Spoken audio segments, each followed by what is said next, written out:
Hey guys, how's it going? Bit of a different video here for me. I have taken some time to reflect on the YouTube channel that you're on and kind of how it's been going over the last 6 months, really, where I put a lot of effort into it, or more effort than before. Let's call it that. And I've been mainly making these kind of build and public updates, right, which was kind of the center of my content. And I have tried to do some long form content as well, but I haven't been very strategic with it. So what I plan on doing going forward is I'll continue to do the build and public updates, which are more, I put like vlog here. It's almost like that, right? Just a different kind of format. So it's like every week you'll see behind the scenes of like what's going on, more or less, with every product that we currently build, which are here, right? So over here we have the products, and one of them, for example, SwiftBrief, and then Made of Speeches. Those two are kind of our core parts right now. And the strategy will be centered around, okay, how can we produce content that is, because this is not super helpful. I mean, you'll get some insights, but it's not like, if you're looking for a guide on how to start a company or something, it's not going to really help you because it's very, very deep and very, very technical. So I'll try to distill some of the learnings I've made over the years into more content as two things. It's searchable. So YouTube search will most likely, if it's good, obviously, show that to people that are looking for advice on these kind of topics. For example, how to outsource your distribution, or comparisons, which are like, okay, I think a lot of content that's out there is centered around either people saying like, hey, you need to take VC because that's what it is, or you need to be bootstrapping because that's what I do and like that's what's amazing. But I want to kind of break down, because I've been in both camps, break down the learnings and compare, and then kind of say like, hey, we decided to go down this route, but here are all the pros and cons of each approach. And depending on this criteria that I will list, depending on where you want to go, how big the company is, like, are you trying to disrupt, a market, or are you just trying to have incremental improvements? What kind of persona or founder do you need to be to either go with VC or with bootstrapping, or can you combine both of them, right? So I just want to have a more nuanced breakdown of these. I don't know if it's going to resonate with people, right? But we'll see. We had a Twitter space around this where I talked about this a bit.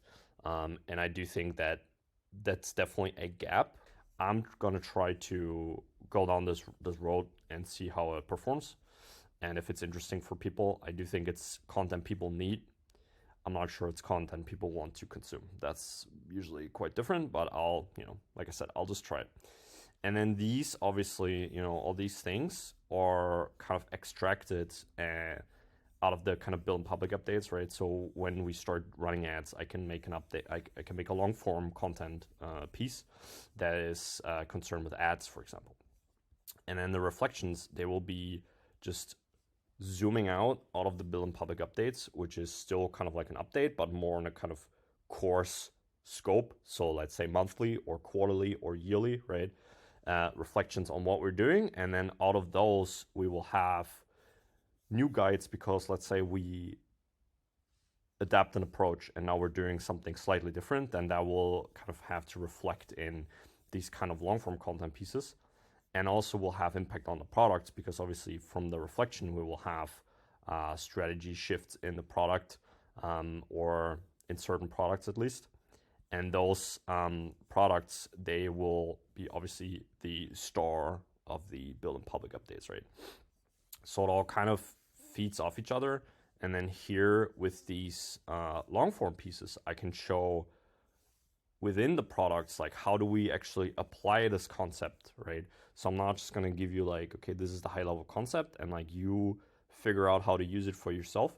But I'm going to give you like, okay, what is the concept? Why is it important to know these things? And then also just like, how does it look applied in a kind of practical manner, which if you were to try to replicate this, it at least gives you the fundamentals to understand, because that's much more important to understand the kind of core principles, because you usually can't apply things one-to-one, right? There will usually be something you need to change, and it's much more important to understand the why rather than the kind of technical application of that, because that will be context dependent, right? So it's not the same for every kind of business, and I think that's why it's very important to understand the why rather than the tactics, basically, right? All right, that's it for now. I will adjust this as needed, but I think if you look at it as in terms of if you're familiar with SEO, if you look at it like a topical map, right? So it's like a map of different topics and how they play together. I think this is a good kind of starting point to work off of, and comparing this to kind of like a bottom of the funnel solutions page. So it's people very close to me that like to you know, follow what I'm doing because they're doing the same, versus like people kind of top of the funnel that are like curious, okay, how can I build a company, right? And the goal will be to kind of scale the distribution for this, because these are never really recommended to anyone other than people like subscribed already to the channel, to use this as a kind of funnel to get more people interested in this and get more people to kind of start a company, or just kind of follow along if they don't really want to start one, but they're interested in how it potentially works. And that is the kind of strategy to grow this beyond the kind of scope of what I can basically get through Twitter, because I need to leverage the platform I'm on to open up a completely different audience, right? All right. If any of that stuff sounds interesting to you, feel free to subscribe, and I'll see you in the next video. Cheers.